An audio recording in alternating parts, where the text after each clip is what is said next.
Hello everyone and welcome back to my Warhammer 40k guides. I am Brady and today I wanted to give you my updated tier list for 9th edition. With the new Space Marines and Necron codexes on the way, I figured it was time to update the tier list to give everyone an idea of where I think each army currently stands in the meta. To prepare for this, I've been trying to playtest different armies at least once every day or two, and when I have the time, sometimes I play up to 4 games in a single day because I have no life. I've been talking to top ranked players to get their thoughts and opinions, and I've been studying the new releases such as the Space Marines and Necron codexes, and I've been paying attention to the top lists and placings of most of the GTs that have taken place over the past couple of months. So I think it's fair to say I have a good idea of the overall meta at this point, so I figured it's time to update my tier list for you guys. So before we get into it, let me explain very quickly how this tier list ranking will work. This tier list will have 4 tiers. F tier, C tier, B tier, and A tier, with the F tier being the worst armies in the game and the A tier being the best armies in the game. Normally I have an S tier as well, which is broken armies that are incredibly difficult to take down, but personally I don't think anything fits in that tier right now, and to be honest I think the meta is actually in a decent place at this moment. So this means that the armies that will give you the best chance of winning events are in A tier, but most B tier armies and some C tier armies could do alright if you have a little bit of luck and some skill over the competition at your event, and the F tier armies are pretty much doomed to never win an event ever, even if the best player in the world was piloting it. With that said, don't get discouraged if I put your army in B or C tier, or I guess low or mid tier, because again, those armies can win events, it's just not as easily done as armies that are in like the A tier. But if you do play one of the 2 armies that I do have in F tier, I'm sorry, but you should probably buy a new army. Also, all of these rankings are for mono armies. I'm not considering any soup armies for this tier list since it overcomplicates things because there's so many different options you could do,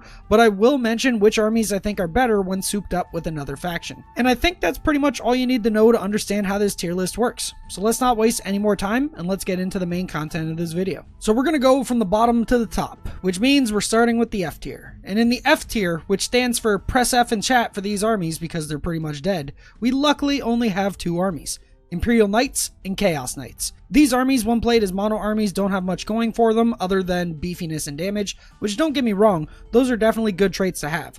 But Knights aren't the best at holding objectives this edition. Even elite armies like Custodes that have 3 model troop squads can easily outnumber your Knights on an objective, meaning the Knights aren't going to be scoring that many primary points.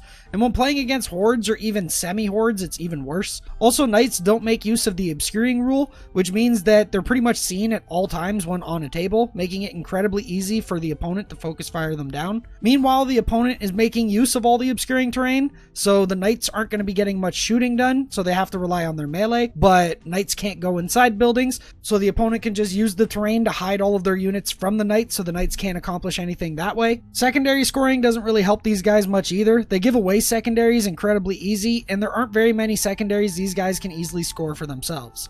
So in my opinion, both versions of Knights are pretty much dead in competitive 40k for the time being, at least when played as mono armies. Moving on to the C tier. These are armies that could use a bit of help to catch up with everything else in the game, mainly because a lot of their strengths were stripped away from them based on the new 9th edition rule set itself. So from best to worst in this tier, I have Tau Empire, Thousand Suns, Craft Worlds, and Inari. So for Tau, 9th edition is an edition where you want to spread out your forces and control the board through movement. For Tau, that isn't really their strong suit. Tau more or less want to shoot the enemy off the table and then walk over their corpses in the later half of the game to win on the primary. And with games only going 5 turns instead of 6, so less time to accomplish this goal, and with the tons of obscuring terrain we have on tables now, this playstyle doesn't really cut it anymore. Also, Tau kind of want to keep their entire army together, so yeah, there's just not much going for Tau right now, and I think they do need some sort of an update that allows the army to work more as like individual units instead of one giant death ball. For Thousand Suns, the change to Smite and Psychic in general in 9th has really taken a lot of power away from these guys. And when you look at all their other normal unit options, like Rubric Marines for example, other armies have better versions of those. Like for example, regular Space Marines. Gone are the days of Ahriman and friends, and to be honest, they probably aren't coming back until they get a new codex. For Craft Worlds, they really had a fall from grace. I think just repeated nerf after nerf after nerf over 8th edition finally caught up to them in this edition. And with the new rule set, they are just kind of expensive for what they do now. A lot of their good units made use of multiple stacked hit modifiers, which doesn't work in 9th edition, or stuff like their bikers would shoot stuff, get into melee, do a little bit of damage, hopefully survive melee, and then leave combat on the following turn, and because of the fly keyword, they would then shoot you, but that's not a thing anymore, because even if you have fly, you can't leave combat and shoot unless you're an airplane. And then for strategies like Shining Spears, where they would charge a unit, kill it, and then wrap one model in another unit to take them hostage, so that way they weren't shot at for the whole following next turn, well, there's a 1 command point stratagem now for the opponent to just have their models ghost through your models and leave combat, so now they can shoot at your Shining Spears. So pretty much every strategy that Eldar had going for them in 8th edition just kind of got nerfed into the ground into this edition. Because yeah, all of their defensive tools that the army once had were stripped away from them, and I feel like their points weren't really adjusted enough for it. So yeah, I feel like they're just kind of in a very bad spot right now. And Inari, well, they were pretty much gutted already in 8th edition, and nothing's really changed about them, other than Eldar have kind of fallen behind as well. So yeah, they're just not that good either. To be honest, they should probably be in the F tier. Moving on to the B tier, or I guess mid tier.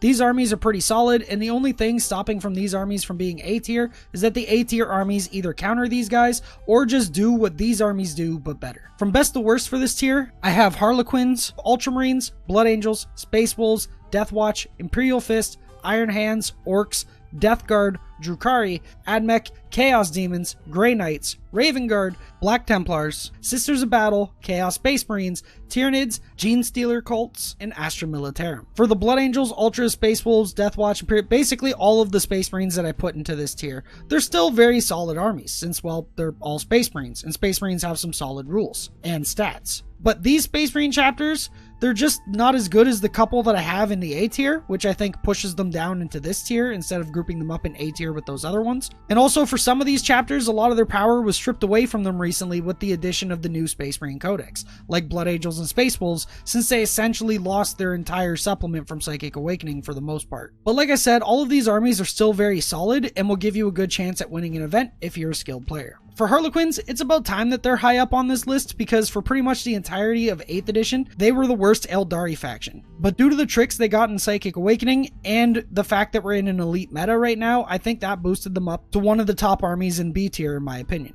They are incredibly fast so they can take over the board quickly. They're pretty durable because their transports and their bikes are -1 to hit with 4-up invols. Also, all of their infantry are 4-up invols and have ways to make it harder to wound them with like auras and stuff that you can put on one of their characters. So they're decently durable in a meta that isn't really that high on shots but more on like strength and AP, which is definitely what we're in right now. They're also pretty decent at killing Space Marines and other elite armies, which pretty much automatically gets them a B tier slot. Moving on to Death Guard, I think they are pretty good and have all the good qualities of a top tier army, but I think they still need that little bit of help from Chaos Demons to push them into top tier. So if I were to put Nurgle Soup as a faction on this list, it would definitely be top tier for sure, because that army is just so immovable and actually hits pretty damn hard, harder than you'd expect. But yeah, because this is a mono tier list and I have to separate Chaos Demons and Death Guard, I'll put them both in A tier since they can do decently well as mono armies. Like Death Guard still has their Plague Marines and their Demon Engines that can have a 4-up invol. So again, the army is still pretty hard to remove and actually hits pretty hard back.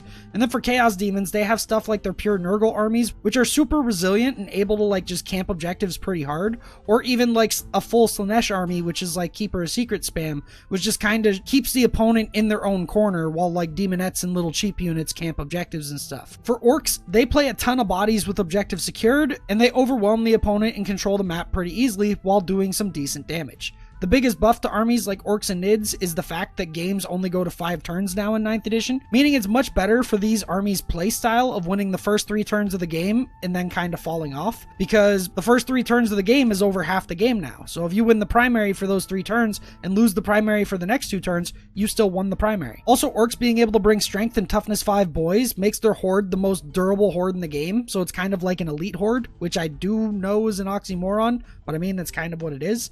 And going into the meta that I think will be approaching very soon with the release of the Space Marine and Necron Codex, I think Toughness 5, Strength 5 models are going to be the way to go moving forward. For Drukhari, it's pretty much the same thing as Harlequins. They're incredibly fast so they can take over the board and overwhelm the opponent very quickly. There's 5-up invols on pretty much everything in the army except for their infantry. They have lots of little infantry that can easily max out secondaries like deploy scramblers.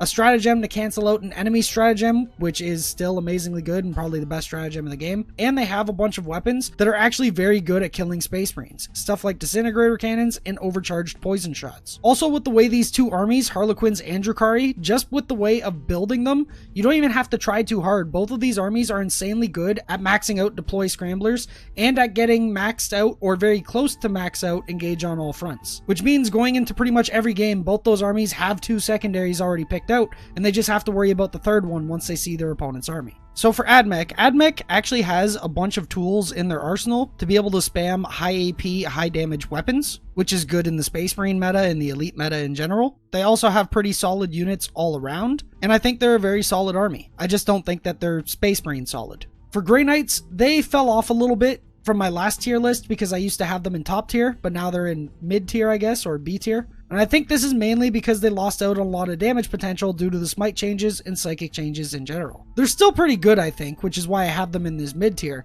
but I don't think they're as good as other Space Marine stuff. I assume when they get their updated codex though, that can easily change. For Sisters of Battle, with being able to cancel out -1 and -2 AP weapons on their infantry due to Valor's Heart, they're actually pretty durable against Space Marines and other elite attacks that come with decent AP. But the second those units split up and certain units aren't getting that bonus, they can be gunned down pretty quickly. So this type of army, where it's only good if a lot of stuff sticks together, is alright, kind of like Tau, how we went over previously, but I think it holds them back just a tiny bit when compared to A tier armies or even armies higher up in this tier, because those armies can easily take over many places on the board at once and not lose much overall power from it. So I think they're good, I just don't think they're Space Marine good. For Chaos Space Marines, I think they have one good mono build right now, and that's Iron Warrior's Demon Engine spam with a couple of Obliterators.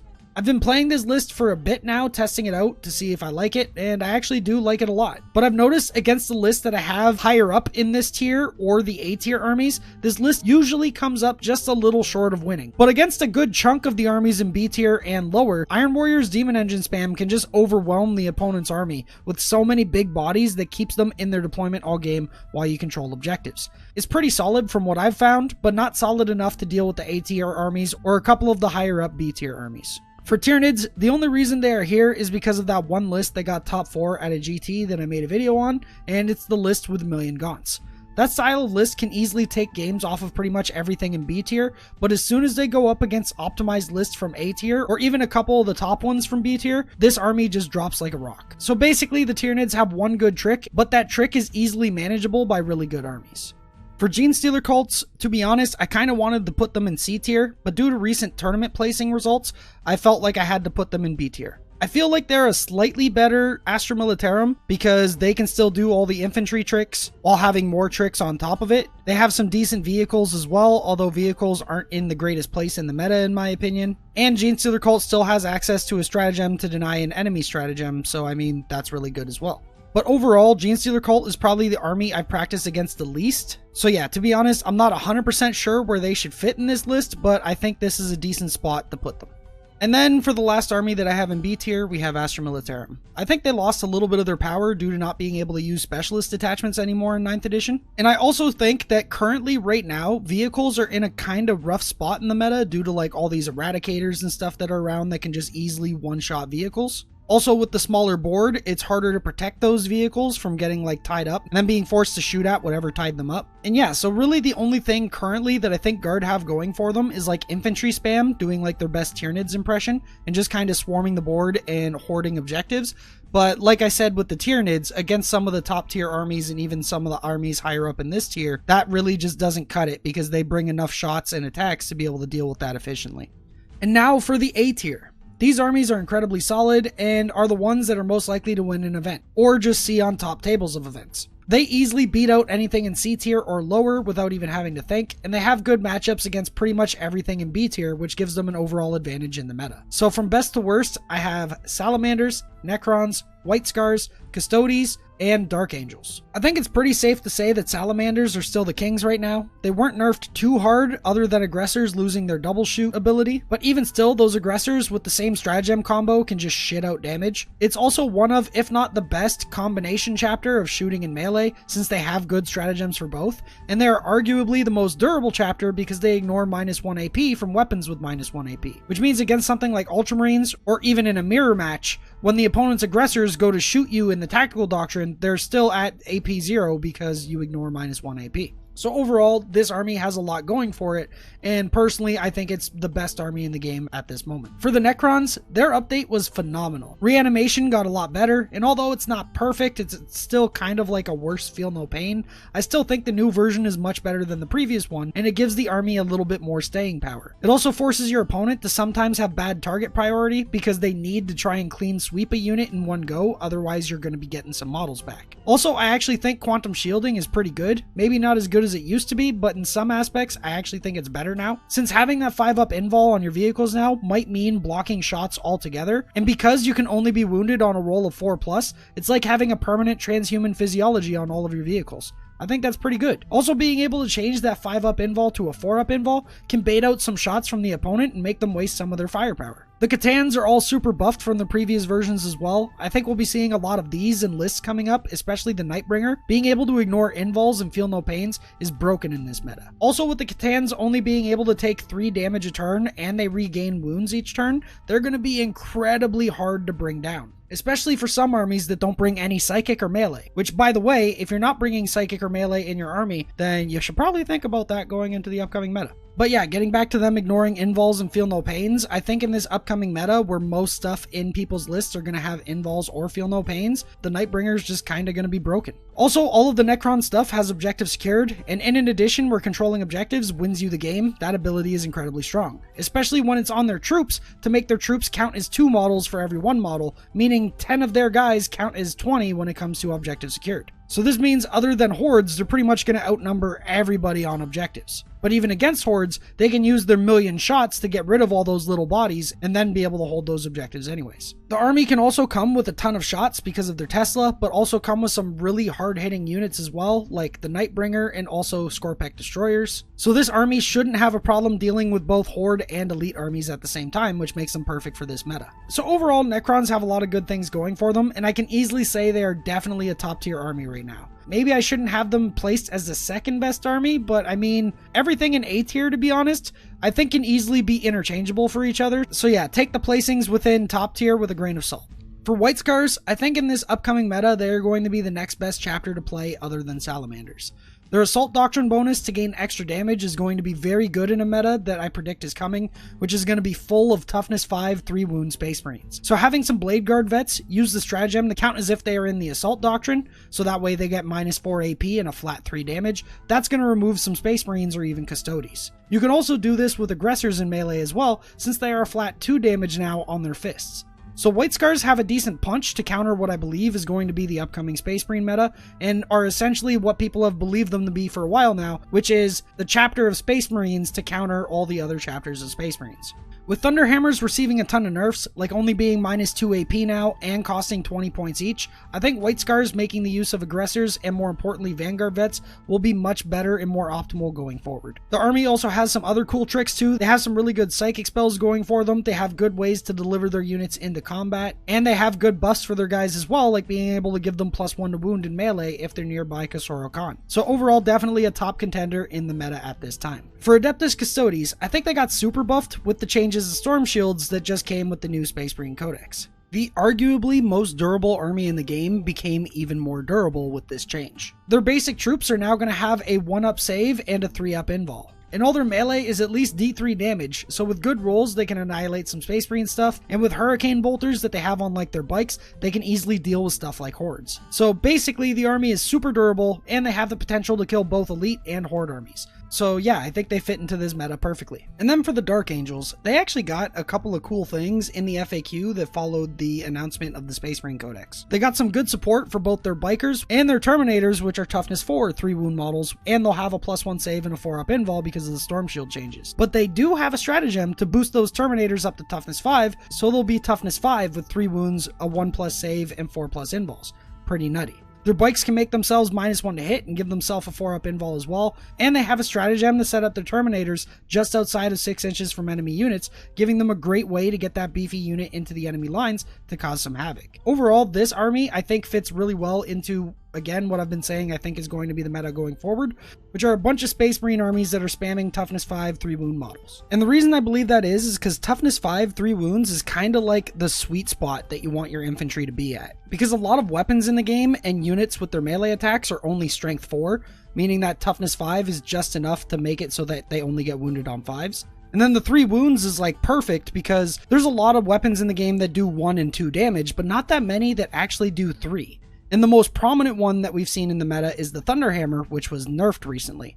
So yeah, that's basically a summary of why I think toughness 5 3 wounds is going to be a thing now, and mainly also because that's basically the Custody stat line, but also because Space Marines now, with the addition of heavy intercessors, can now easily make an entire list of pretty much nothing but toughness 5 3 wound models. So I have a feeling that's going to be what a lot of people do going forward. That doesn't mean that like regular Primaris Marines, like assault intercessors and stuff like that, that doesn't mean we're not going to see them played anymore, because I'm sure we will. They're still pretty decent. I just think toughness 5 3 wounds is again just like the perfect spot to be to get above most of the weapons and attacks in the game. And same thing with 3 wounds for getting over most of the damage that people have, so that they have to double up on attacks in order to kill one model. And I guess that's the end of the tier list because there's no S tier this time around. Although you could probably make an argument that the A tier technically is the S tier, but I don't think they're overpowered, I just think they're very strong. But anyways, let me know down in the comments what you guys think about this tier list, whether you agree with it or disagree with it, or if you would have changed even just a few placements. Also, let me know what you guys think about my prediction of the toughness 5 3 wound meta that I think is approaching. Let me know whether you guys are looking forward to that or how you're going to try to counter it with your own armies. Also, if you enjoyed the video, don't forget to hit that like button and subscribe to the channel and hit that bell icon if you want to be notified when I make new videos. Also, if you want to help support the channel so that I can continue making videos like this, consider making a pledge over on Patreon. Patreon is the main source of income for the channel, and it's what allows me to continue making content like this. You get different rewards and benefits as well for different pledges, so make sure to check out all the different pledge amounts, and I'm sure you'll find one that suits your needs and your budget. With that said, thanks to all my current patrons. You guys and gals are awesome. Without you, I'd be starving during this quarantine, so thank you all very much. I honestly can't thank you all enough. And thanks to all you regular viewers as well. I'm glad you enjoy the content and keep coming back for more videos. Well anyways, I guess thanks again, and I will see you all in the next video. Happy wargaming!